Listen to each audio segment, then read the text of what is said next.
درود پاک پڑھیں اللہم صلی علی سیدنا و مولانا محمد المصطفیٰ صلی اللہ علیہ وسلم صلاة و سلاما علیک یا رسول اللہ صلی اللہ علیہ وسلم۔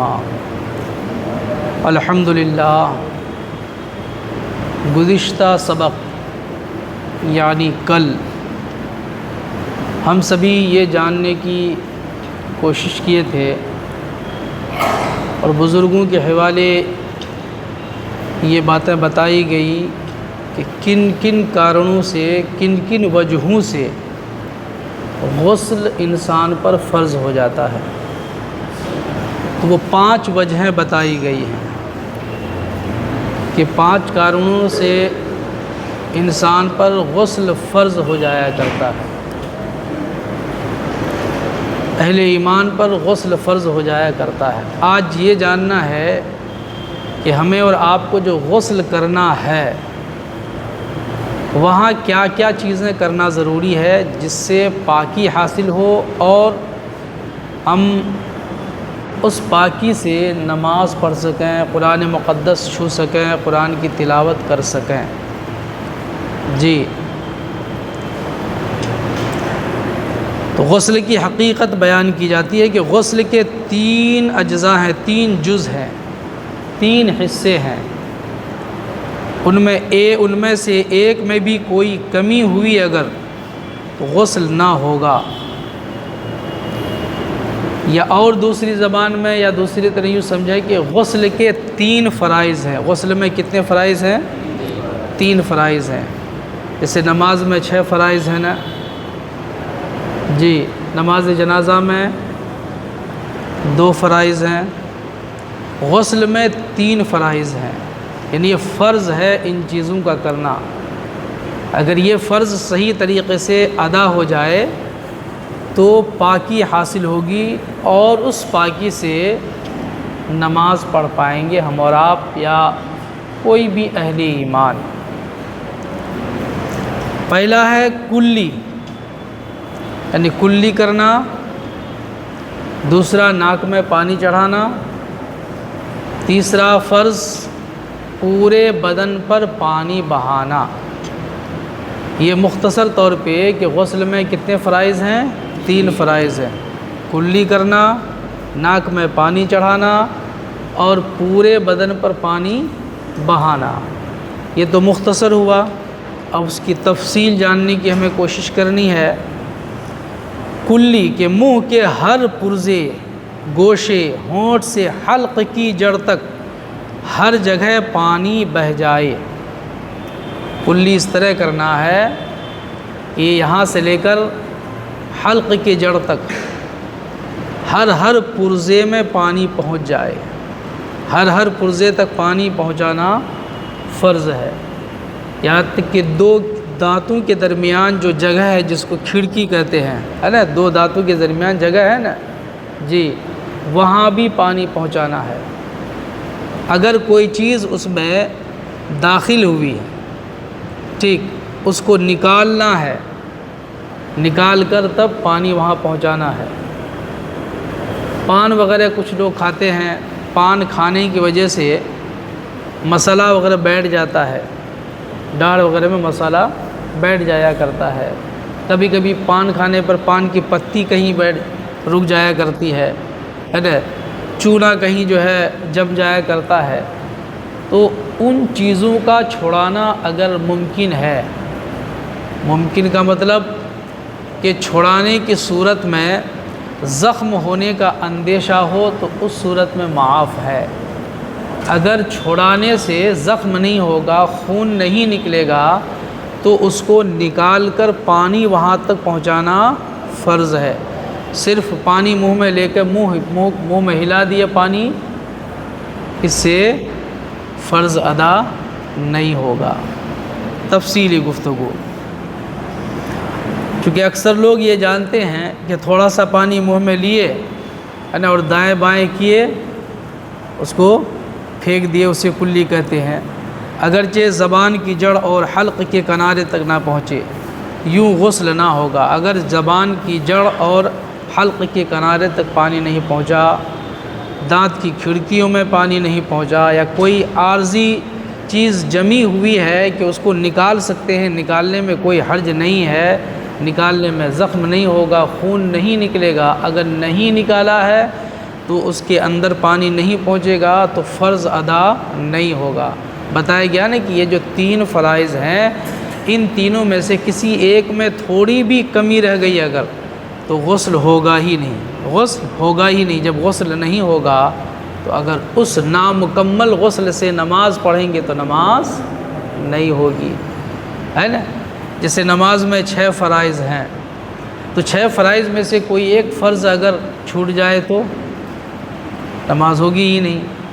کسی ایک فرض میں اگر کمی واقع ہو گئی تو نماز ہوگی نہیں، بلا تشبیہ و تمثیل۔ ایسے ہی یہ 3 فرائض جو ہیں، اس میں کچھ بھی کمی اگر رہ گئی تو غسل ہوگا ہی نہیں۔ جب غسل نہیں ہوگا تو نماز نہیں ہوگی۔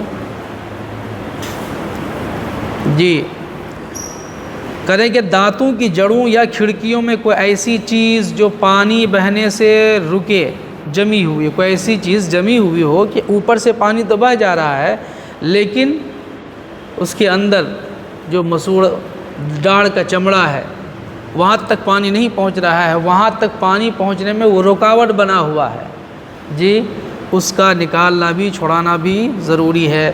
اگر چھڑانے میں ضرر اور حرج نہ ہو، میں بتایا نا کہ اگر نکالنے کی صورت میں میرے منہ میں ہے، آپ کے منہ میں یا کسی کے منہ میں لگا ہے، کسی کے دانت میں لگا ہے، تو اسے تو اندازہ ہے نا کہ اگر چھڑائیں گے تو نقصان ہوگا یا نہیں ہوگا۔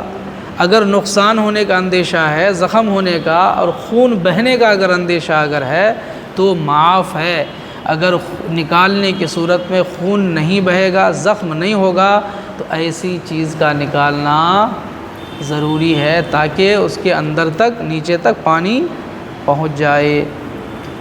یوں ہی ہلتا ہوا دانت تار سے یا اکھڑا ہوا دانت کسی مسالے وغیرہ سے جمایا گیا ہے، جیسے دانت ہل جاتا ہے تو تار سے ڈاکٹر حضرات اسے باندھ دیتے ہیں۔ جب تار سے باندھیں گے تو تار کے نیچے پانی جانا تو ممکن نہیں ہے نا، ٹھیک ہے۔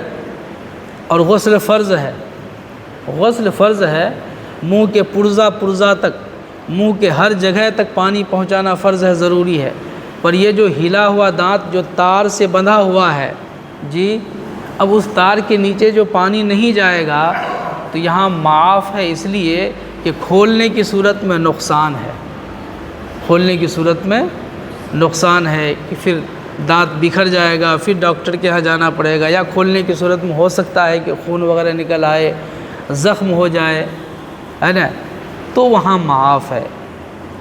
یا اکھڑا ہوا دانت کسی مسالے وغیرہ سے جمایا گیا، دانت جب اکھڑ جاتا ہے تو مسالہ دے کے جماتے ہیں نا، تو مسالہ جو جمع ہوا رہے گا جب کلی کریں گے تو پانی اس کے اوپر سے جائے گا، نیچے تو پانی جائے گا نہیں، لیکن یہاں معاف ہے چونکہ مسالہ اکھاڑنے کا مطلب ہے کہ پھر دانت اکھڑ جائے گا، نقصان ہوگا۔ وہاں شریعت میں بہت چھوٹ ہے، بہت رخصت ہے دین میں، بس جاننا ہے۔ اگر جانیں گے تو ان رخصتوں سے ہم فائدہ حاصل کریں گے، نہ جاننے کی صورت میں پھر جب منمانی کریں گے تو ہو سکتا ہے کہ فرض واقع غسل ہو ہی نہیں، اور غسل نہیں ہوگا، منمانی غسل کر کے نماز پہ نماز پڑھے جائیں گے تو اپنے کھاتہ میں، اپنی ڈائری میں تو نماز دکھے گی لیکن اللہ تبارک و تعالیٰ کی ڈائری میں وہ نماز نہیں لکھی جائے گی۔ ناک میں پانی ڈالنا جو دوسرا فرض ہے، ناک میں، اس کی تفصیل ہے، یعنی دونوں نتنوں کا جہاں تک نرم جگہ ہے، یہ نرم حصہ ہے، جی وہاں تک پانی جائے، نرم جگہ ہے، دھلنا کہ پانی کو سونگھ کر اوپر چڑھائے، تھوڑا کھینچا جائے پانی تاکہ ناک کی نرم ہڈی تک پانی پہنچ جائے۔ بال برابر جگہ بھی دھلنے سے رہ نہ جائے ورنہ غسل نہ ہوگا، یہاں بھی اس کا احتیاط کرنا ہے، جی یہاں تک کہ ہمارے اور آپ کے ناک میں اگر بلغم سوکھ جائے، ریٹھ ہو جائے، ہوتا نا کئی بلغم سوکھ جاتا ہے، ٹھیک ہے، اس کو چھوڑانا فرض ہے، چھوڑانا ہے۔ اگر نہیں چھوڑائیں گے وہ ویسے ہی رہ جائے گا، اور پانی کھینچ لیں گے تو پانی آنا جانا تو کر لے گا، اوپر نیچے تو پانی کا ہو جائے گا، لیکن ریٹھ کے نیچے پانی نہیں پہنچے گا تو اس کا چھڑانا بھی فرض ہے۔ ایسے ہی عورتیں جو زیور وغیرہ استعمال کرتی ہیں، ناک میں زیور استعمال کرتی ہیں، جی سوراخ ہے اس میں، ٹھیک، اس سوراخ تک پانی پہنچانا فرض ہے، سوراخ تک پانی پہنچانا فرض ہے۔ کس صورت میں؟ جب اس زیور کو، اس بلاک کو، یہ جو ناک میں جو استعمال کرتی ہیں عورتیں، اس کو حرکت دینا ممکن ہو، اگر فکس ہو گیا، کبھی کبھی ہوتا ہے نا کہ کسی کا جو ہے فکس ہو جاتا ہے صاحب، اگر اس کو حرکت دیں گی تو حرکت دینے کی صورت میں زخم ہو جائے گا، خون نکل آئے گا، تو اس صورت میں معاف ہے۔ لیکن اگر حرکت دینا، گھمانا، گھما کر کے پانی وہاں تک پہنچانا ممکن ہے، اگر نقصان نہیں ہوگا تو پانی پہنچانا وہاں فرض ہے۔ یہ تمام احتیاط اپنانے ہیں تب غسل ہوگا۔ کہتے ہیں کہ بلاک کا سوراخ اگر بند نہ ہو تو اس میں پانی پہنچانا ضروری ہے، اگر بند نہ ہو، اگر بند ہو گیا تو معاف ہے، بند اگر نہیں ہے تو اسے حرکت دے کر کے اندر تک پانی پہنچانا ضروری ہے۔ پھر اگر تنگ ہے تو حرکت دینا ضروری ہے، ورنہ نہیں۔ یہ دوسرا فرض۔ پہلا فرض کیا ہوا؟ کلی کرنا، جی اس کی تفصیل سماعت فرمائی آپ نے۔ دوسرا ناک میں پانی چڑھانا، جی اس کی تفصیل سماعت فرمائی۔ تیسرا فرض ہے تمام ظاہر بدن، یعنی سر کے بالوں سے تلوؤں تک جسم کے ہر پرزے، ہر رونگٹے پر پانی بہہ جائے، اس طرح پانی ڈالنا ہے کہ جسم کے ہر حصے، ایک دم ایک ایک بال، یہ جو رواں ہے، رونگٹا ہے نا، اس کے جڑ تک پانی پہنچ جائے، ٹھیک، رواں بھیگ جائے، بال بھیگ جائے۔ اکثر عوام، بلکہ بعض لوگ تو یہ کرتے ہیں کہ سر پر پانی ڈال کر بدن پر ہاتھ پھیر لیتے ہیں، سر پہ پانی ڈالے اور بدن پر پورا ہاتھ پھیر لیے، پورا بدن بھیگ گیا اور سمجھے کہ غسل ہو گیا۔ حالانکہ بعض اعضاء ایسے ہیں جسم کے بعض حصہ ساخت کے اعتبار سے، بناوٹ کے اعتبار سے ایسے ہیں کہ جب تک وہاں اسپیشل ہاتھ نہ ڈالا جائے، ہاتھ نہ دیا جائے اور صرف ایسے پانی بہاتے اگر رہیں تو اس عضو کے اس نچلے حصے میں پانی نہیں پہنچے گا۔ کئی ایک عضو ہیں، کئی ایک حصہ ہے، کئی ایک پارٹ ہیں ہمارے جسم میں کہ جب تک کہ خاص طور پہ وہاں ہاتھ نہ لگایا جائے، وہاں پانی نہ ڈالا جائے، اور ایسے ہی صرف پانی ڈالیں گے سر پہ اگر اور سوچیں گے کہ پانی اس حصے کے وہاں جڑ تک پہنچ جائے گا، یہ ممکن نہیں ہے۔ اس لیے اس کا احتیاط بہت ضروری ہے۔ اس لیے فرماتے ہیں کہ بعض اعضاء ایسے ہیں کہ جب تک ان کی خاص طور پر احتیاط نہ کی جائے نہیں دھلیں گے اور غسل نہ ہوگا، جی اس کا خیال کرنا ہے۔ مثال کے طور پر مرد اور عورت کے کئی عضو، کئی ایسے حصے ہیں کہ ڈھلوان ٹائپ کا ہوا کرتا ہے کہ پانی اگر بہائیں گے تو پانی بہہ جائے گا، جی از خود پانی وہاں نہیں پہنچے گا، اس نیچے حصے تک نہیں پہنچے گا، تو ہاتھ کے ذریعے پہنچانا ضروری ہے۔ ایسے ہی اگر کسی نے انگوٹھی پہن رکھی ہے یا عورتیں زیور وغیرہ استعمال کی ہیں تو زیور کو نہاتے وقت حرکت دے کر چمڑے کے اس حصے، جسم کے اس حصے تک پانی پہنچانا فرض ہے اگر حرکت دینا ممکن ہے۔ حرکت دینے کی صورت میں زخم کا خطرہ نہیں، اندیشہ نہیں ہے۔ جیسے بعض لوگ انگوٹھی پہنتے نا، انگوٹھی پہنتے پہنتے کبھی کبھی ایسا ہوتا ہے کہ ایک دم ٹائٹ ہو جاتا ہے اور یوں ہوتا ہے کہ ایک دم فکس ہو جاتا ہے کہ اس کو حرکت دینے کا مطلب ہے کہ وہ چمڑا کٹ جائے گا، وہاں زخم ہوگا، خون نکلے گا، ٹھیک ہے۔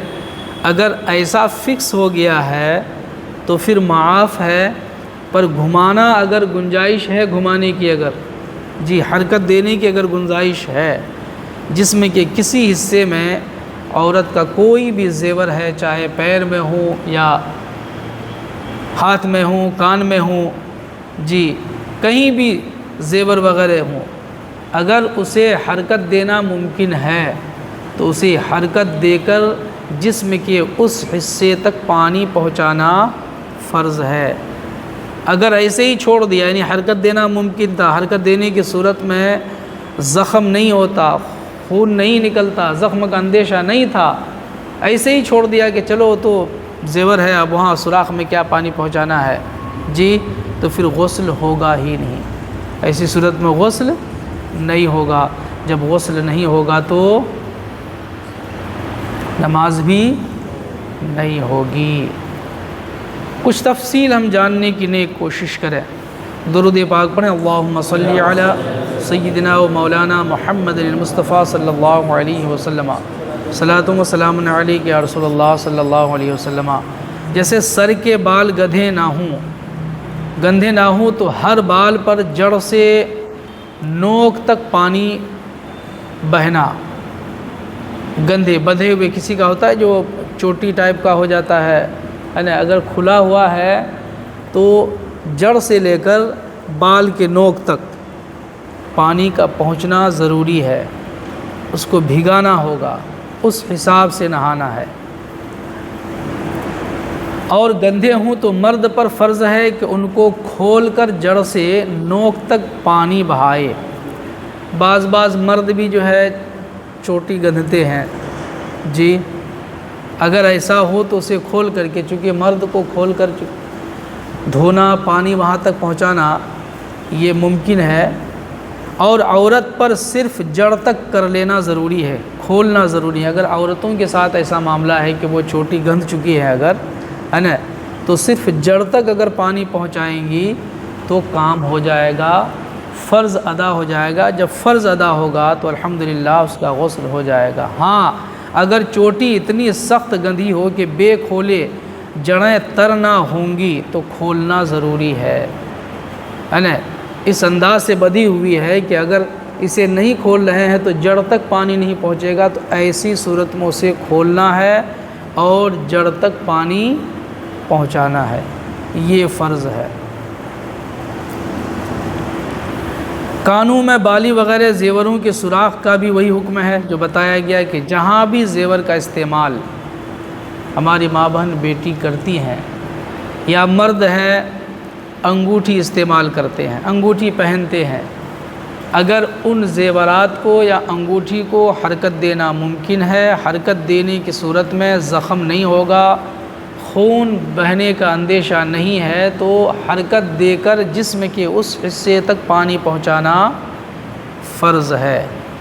اگر حرکت دینے کی صورت میں زخم کا اندیشہ ہے، خون بہنے کا اندیشہ ہے، تو ایسی صورت میں معاف ہے۔ تو جب بھی غسل کریں گے ان چیزوں کا ضرور خیال کریں گے انشاءاللہ العزیز۔ اس سے پہلے یہ خیال کرنا ہے کہ اگر جسم میں ناپاکی لگی ہوئی ہے، اگر جسم میں ناپاکی لگی ہوئی ہے، غسل فرض ہے، ناپاکی ابھی لگی ہوئی ہے، ٹھیک، اب کپڑے میں ناپاکی لگی ہے تو یہ تینوں فرائض ایسے ہی ادا کریں گے یا پہلے ان ناپاکی کو دور کریں گے؟ تو پہلے ناپاکی کو دور کریں گے۔ پہلے جسم کے جس حصے میں ناپاکی لگی ہوئی ہے، نجاست لگی ہوئی ہے، اس نجاست کو دور کریں گے، اور جس کپڑے میں نجاست لگی ہوئی ہے پہلے اس کپڑے کو دھلیں گے جی، اس کپڑے کو دھلیں گے، تب پھر پہن کر کے، اگر دوسرا کپڑا نہیں اگر تو مان لیجیے گمچھا پہن کر کے وہ لنگی دھو لیے، ٹھیک ہے، پھر اگر لنگی پہننا ہے، لنگی پہن کر کے دھونا غسل کرنا ہے تو پہلے لنگی کو دھو لیں گے، اس ناپاک چیز کو وہاں سے ہٹا لیں گے، چونکہ اگر ناپاکی کو پہلے دور نہیں کریں گے، پانی ڈالیں گے، پھر وہاں ہاتھ پہنچے گا اور پھر پورے بدن میں ہاتھ ملیں گے، ہاتھ جب پورے بدن میں پانی ملنے کی کوشش کریں گے تو وہ ناپاکی بجائے ایک محدود جگہ کے پورے بدن میں پھیل جائے گا۔ تو پہلے جو کپڑا ناپاک ہو اس کپڑے کو دھو دیں، جسم کے جس حصے میں ناپاکی لگی ہے، نجاست لگی ہے، اس نجاست کو پہلے دور کر لیں گے جی۔ پھر ایک الگ سے مسئلہ میں ہم سبھی جاننے کی کوشش کریں کہ غسل کے وقت احتیاط کرنا ہے، کچھ احتیاط برتنا ضروری ہے شرعی طور پر ناف سے لے کر گھٹنا تک مرد کا یہ سطر عورت ہے۔ بالغ ہونے کے بعد کسی کا دیکھنا اور کسی کو دکھانا حرام ہے۔ اس حصے کا چھپانا فرض ہے سوائے بیوی شوہر کے، جی سوائے بیوی کے، جی یہ حصہ مرد کے لیے سطر عورت ہے جس کا چھپانا فرض ہے۔ تو غسل میں احتیاط کریں گے کہ اگر باہر نہا رہے ہیں آپ، جی تو ایسا کپڑا پہن کر کے نہائیں کہ جتنے حصے کا چھپانا فرض ہے وہ چھپا ہوا رہے، وہ چھپا ہوا رہے۔ اگر گمچائی ہو تو اتنا چوڑا ہو کہ گھٹنا کے نیچے تک، جی لنگی پہن کر باہر نہایا کریں۔ ہمارے ہاں بے احتیاطی کچھ یوں ہوتی ہے کہ عام جگہوں پہ لوگ انر پہن کر کے، انڈر ویئر پہن کر کے نہاتے ہیں، یا پھر گمچائی پہن کے یا لنگی پہن کے نہاتے ہیں۔ جب صابن استعمال کرتے ہیں یا رگڑنا چاہتے ہیں تو پورا ایک دم بالکل اٹھا کر کے کھول کر کے خوب رگڑتے ہیں، ہے نا، بالو پتھر دے کے رگڑتے ہیں، نہ جانے کیا بننا چاہتے ہیں۔ ایسی صورت میں کئی لوگوں کا ادھر سے گزر ہوا کرتا ہے جس کی وجہ سے ان کی نظر وہاں پڑ جاتی ہے، جی اس کا دکھانا بھی حرام، اس کا دیکھنا بھی حرام۔ اس کی بے احتیاطی کی وجہ سے ایک دوسرا آدمی گناہوں میں ملوث ہو، وہ تو گناہ گار ہے ہی، وہ گناہ گار ہے ہی، ہے نا، اس کی بے احتیاطی کی وجہ سے دوسرا گناہ گار ہوا، جی۔ اور کچھ لوگ تو اتنی بے حیائی کرنے لگتے کہ مکمل انڈر ویئر ہی پہن کر کے نہاتے ہیں، پورا جسم کا وہ حصہ جس کا چھپانا مرد پر فرض تھا ایک دوسرے کے لیے، وہ حصہ ظاہر ہو جایا کرتا ہے جو حرام ہے۔ تو جب باہر نہائیں ہم اور آپ تو ضرور احتیاط برتیں کہ ہمارا وہ حصہ ناف سے لے کر گھٹنا تک یہ حصہ کھلا نہ رہے، کسی کا کوئی نہ دیکھے، کوئی کسی کو نہ دکھائے، ورنہ گناہ کبیرہ کے مرتکب ہوں گے، کھاتہ میں بڑا گناہ لکھا جائے گا۔ عام طور پہ ایسا ہی ہوتا ہے نا۔ تو انشاءاللہ العزیز اگر ہم میں سے کوئی ایسا کرتے ہیں جو حاضرین ہیں، انشاءاللہ اب سے ایسا نہیں کریں گے اور یہ پیغام عام کریں گے، دوسروں تک پہنچائیں گے۔ کوئی ایسا اگر نہانے میں بے احتیاطی برتے گا تو انشاءاللہ العزیز یہ خوبصورت پیغام ان تک پہنچانے کی نیک کوشش کریں گے، جی۔ اور اگر غسل خانے میں نہا رہے ہیں، اگر غسل خانے میں تنہا نہا رہے ہیں، پردہ ہے، غسل خانہ حمام ہے، جی پردہ ہے چاروں طرف سے الحمدللہ، وہاں کوئی دوسرا نہیں ہے، اکیلے نہا رہے ہیں تو وہاں پھر اس طرح نہانے کی مکمل اجازت ہے۔ غسل خانے میں مکمل کپڑا کھول کے بھی نہانے کی اجازت ہے، لیکن یہ اچھا طریقہ نہیں ہے۔ یہ غسل خانے میں بھی اگر نہائیں، تنہا بھی نہائیں، تب بھی کپڑا پہن کر کے نہائیں، یہ اچھا طریقہ ہے۔ یہ جائز ہونا کچھ اور ہے اور بہتر ہونا کچھ اور ہے۔ تو بہتر یہ ہے کہ وہاں بھی احتیاط برتیں، تنہا رہیں تب بھی احتیاط برتیں، پر اجازت ہے۔ تو اگر کوئی ننگا نہائے یا کپڑے کا ابھاؤ ہو، کپڑے کی کمی ہو اگر، جس کی وجہ سے تنہائی میں ننگا نہانے کی ضرورت پڑے اگر، تو وہ احتیاط یہ برتیں کہ پشت، پیٹھ اور رخ قبلہ کی طرف اس حالت میں نہ ہو۔ ننگے پن کی حالت میں پشت جو ہے یہ پیٹھ قبلہ کی طرف، قبلہ یہاں سے ہمارا قبلہ جانب مغرب ہے، پچھم طرف ہے یہاں، جی تو یہ پشت جو ہے پچھم کی طرف نہ ہو اور رخ پچھم کی طرف نہ ہو۔ پر یہ احتیاط برتنا بہت ٹف ہے نا۔ آدمی جب نہاتا ہے، صابن استعمال کرتا ہے، بدن ملتا ہے، تو ایسا تھوڑے کہ ایک ہی طرف رہ جاتا ہے ویسے رخ، نہیں، وہ تو گھوم جاتا ہے نا۔ تو کیوں نہ ہے بہتر جو طریقہ ہے اس کو اپنائیں کہ جس طریقے سے باہر ہم کپڑا پہن کر کے لنگی یا چوڑا گمچھا پہن کر کے نہائیں گے، ایسے ہی تنہا بھی نہائیں، اگر حمام میں بھی نہائیں تو گمچھا یا لنگی پہن کر کے نہائیں، تاکہ الگ سے وہ احتیاط کرنے کی ضرورت نہ پڑے۔ انشاءاللہ العزیز یہ مختصر سی باتیں ہوئی ہیں غسل کے تعلق سے۔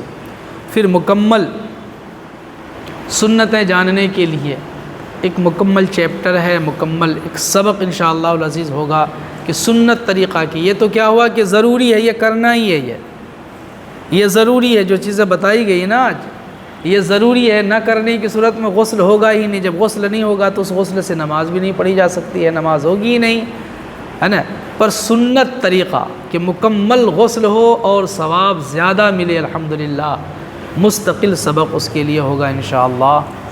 اللہ تبارک و تعالی اپنے محبوب صلی اللہ علیہ وسلم کی رافت و رحمت کے صدقے ہم تمام اہل ایمان کو اس پر عمل کی توفیق سعید عطا فرمائے. آمین.